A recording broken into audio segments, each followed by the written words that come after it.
Isang buwan na ang lumipas pero di pa rin gumagaan ang pakiramdam ni Gerard. At kahit subsob na ang kanyang sarili sa trabaho, mas damang pa rin ang oras na ginugugol niya sa pag-iisip kay Fatima. Sa kabila ng iniisip niyang masamang pagkatao nito, nasa puso pa rin niya ang labis na pangungulila sa dalaga. Gerard, mabutit narito ka? Bungad ni Dina habang nagmumukmok ang binata sa terasa.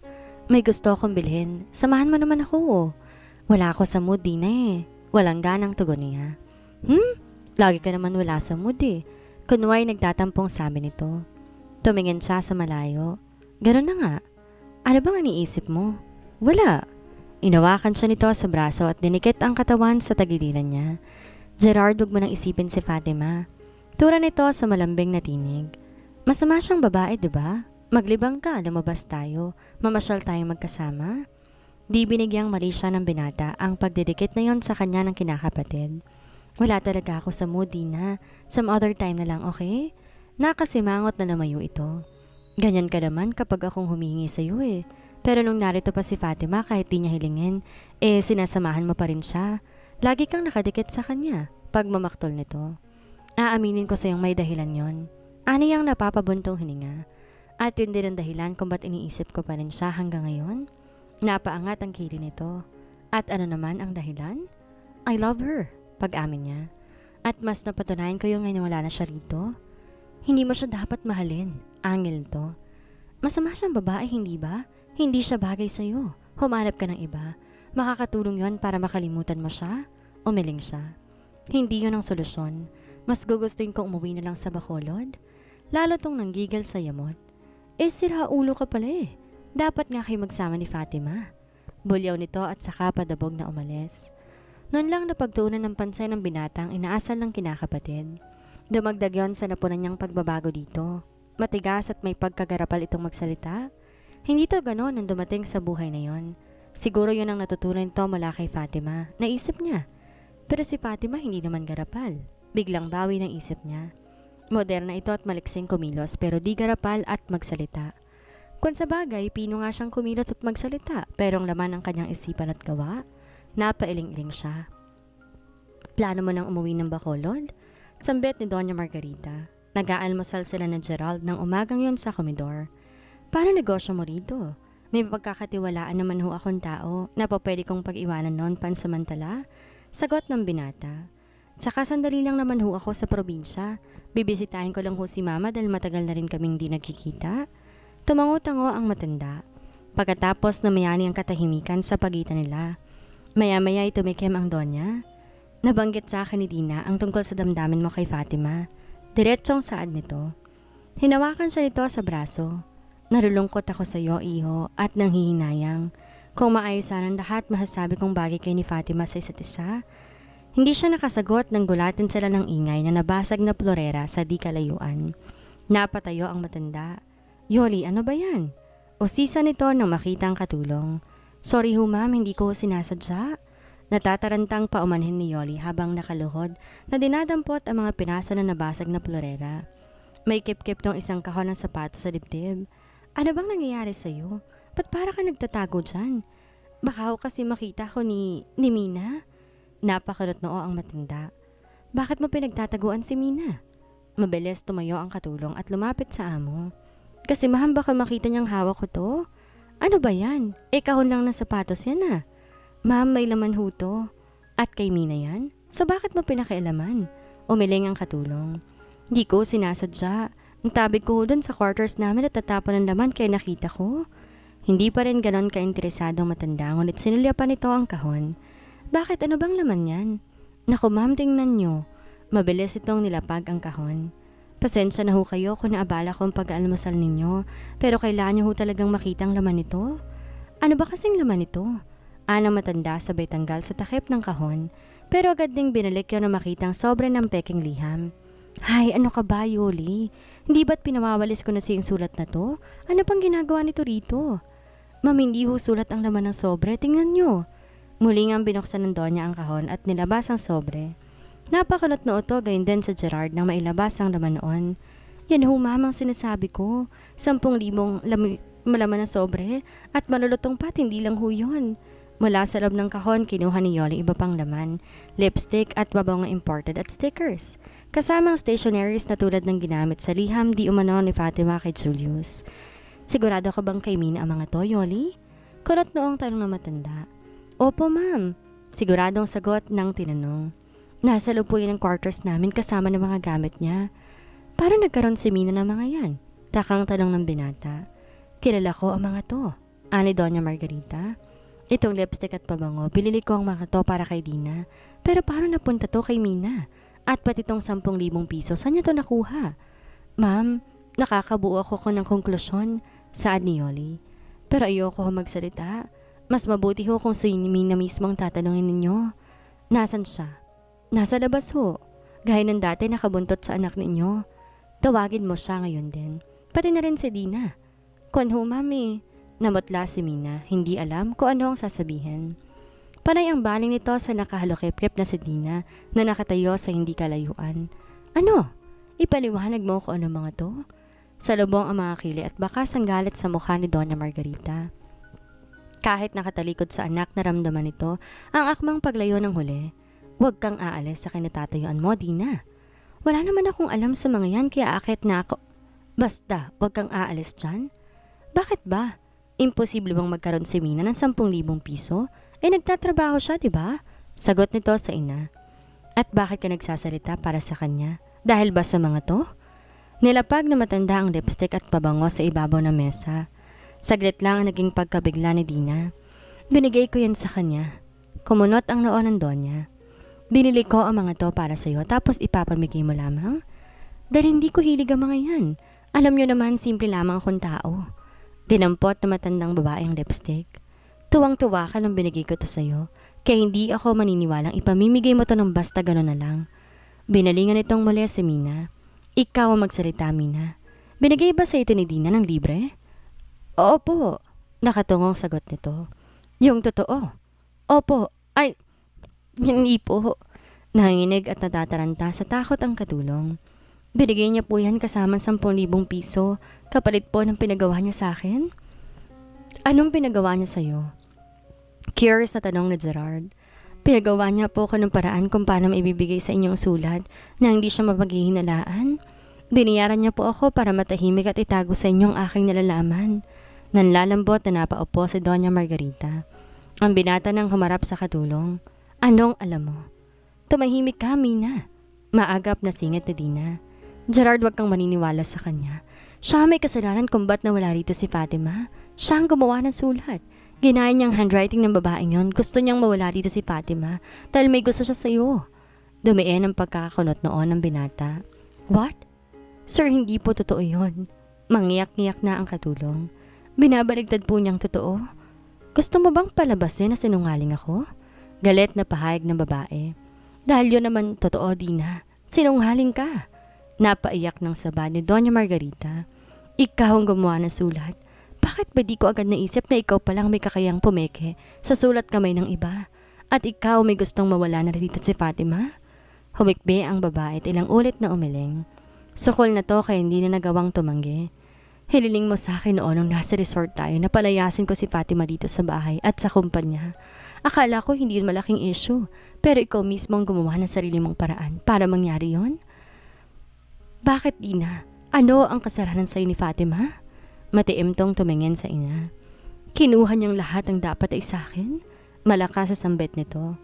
Para tong isang bulkang sumabog. Kung ganon, walang kasalanan ng mahal ko. Masayang naisaloob na Gerard. Bigla-bigla'y nagliwanag ang kanyang mundo. Hindi totoo yan, Dina. Ana matandang babae na biglang nanghina. Totoo. Dahil siya ang tinuring mong anak sa halip na ako. Hindi kasalanan niyo ni Fatima, mahal kita. Hinanap kita dahil gusto ko na ibigay sa yung dapat ay para sa iyo. Pero kahit nakita niyo na ako, wala pa rin kayong ginawa para sa akin. At si Fatima para sa inyo, isa siyang superwoman. Para sa lahat, napakagaling niya. Siya pa rin ang mahal ng lahat, pati ni Gerard. Punong-puno ng hinanakit ang boses nito. Pero mahal kita, Dina. Sabad ng binata. Mahal kita bilang isang kapatid dahil tunay na ina rin ang turing ko kay Ninang. Hindi yun ang gusto ko. Ang gusto ko, umahalin mo ako gaya ng pagmamahal mo kay Fatima. Napailing-iling ang binata. Pero Dina, hindi maaari yun. Nang marinig iyon, tumakbo paakyat ng silid ang babae. Napabunto hininga na lamang kapwa ang magninang. May katwiran siyang maghinanakit sa akin, pahayag ng Donya.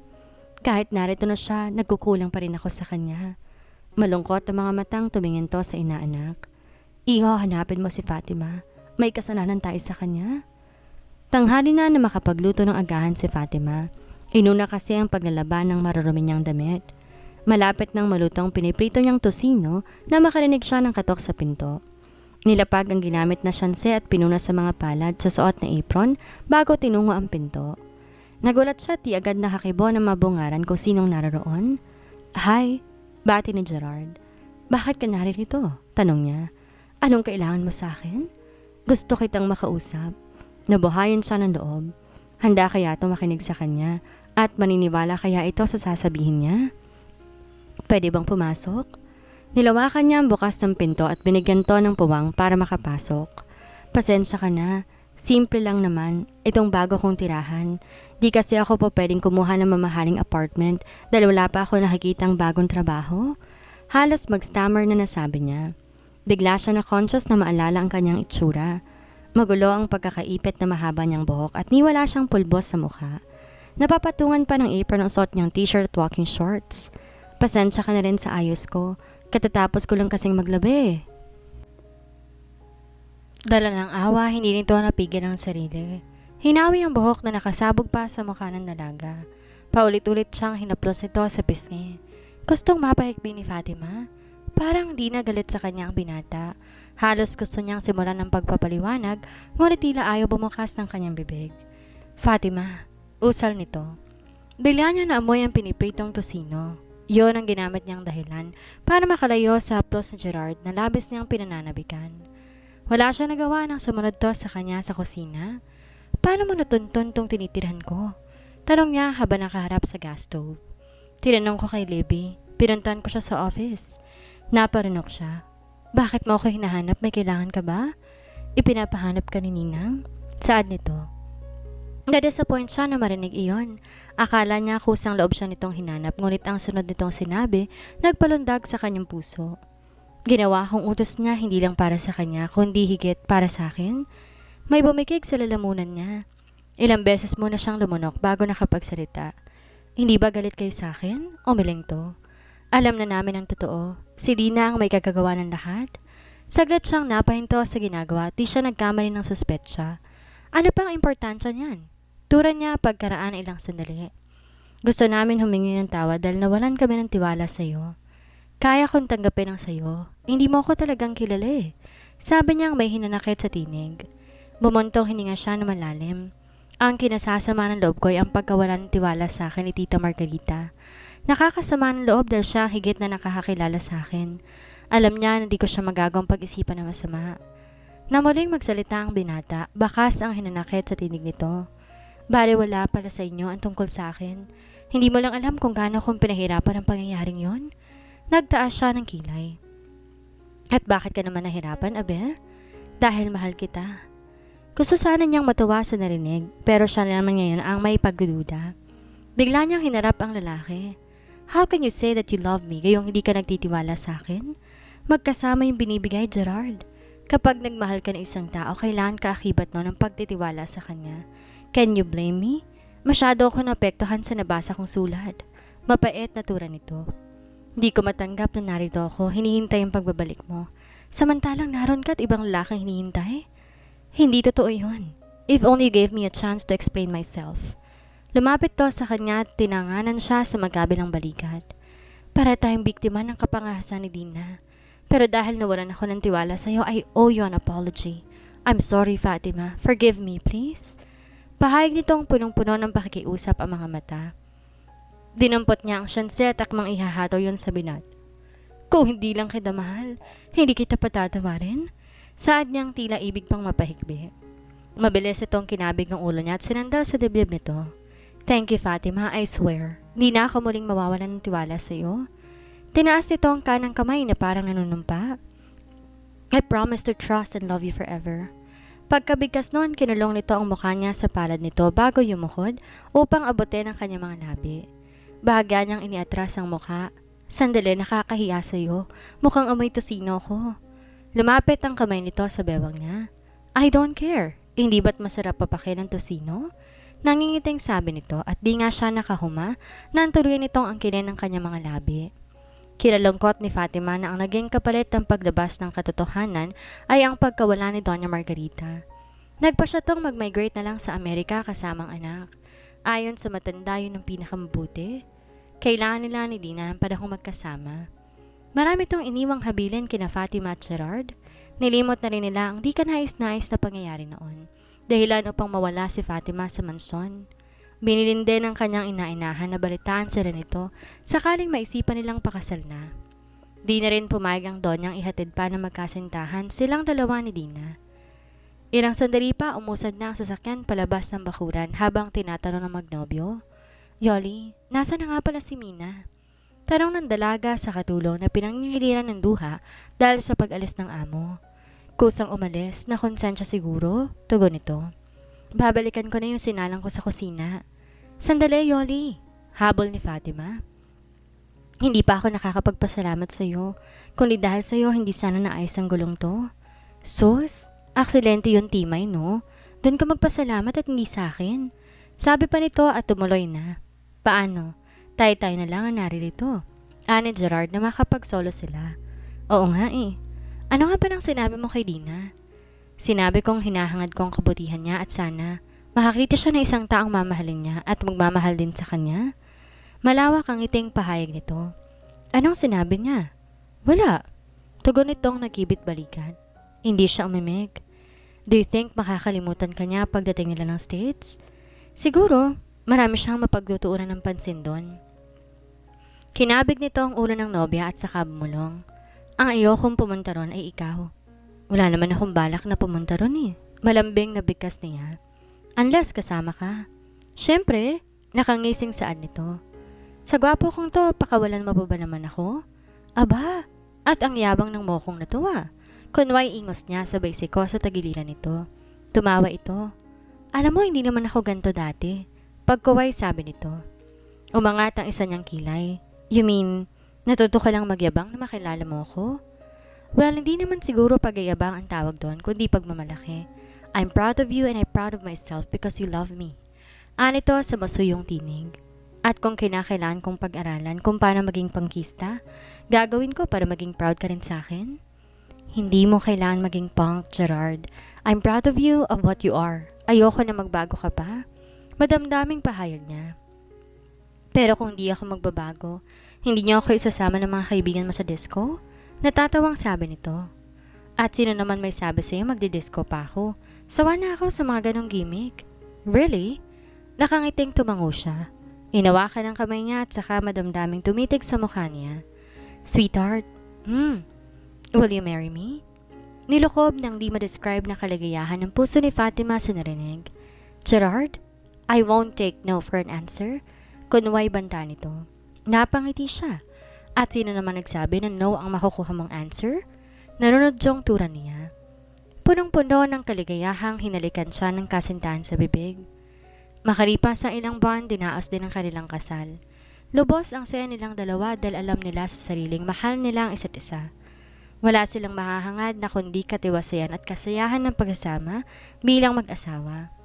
Siguro bago mo maabot yung kasayahan, kailangan mo nang dumaan sa pagsubok na di mo inaasahan. Kapag nalampasan mo yon, doon mo mauunawa ng halaga na nangyari sa buhay mo. Magkakaroon ka ng lesson at doon ka matututo. Malalaman nila ang halaga mo, lalo na sa taong nagmamahal sa'yo. Masaya silang namuhay bilang mag-asawa. Makalipas ang kanilang kasal ngayon, may tuturing nilang pagsubok na lang ang nangyari. At dito na po nagtatapos ang ating kwento. Hanggang sa muli, mag-iingat po kayong lahat. Maraming salamat!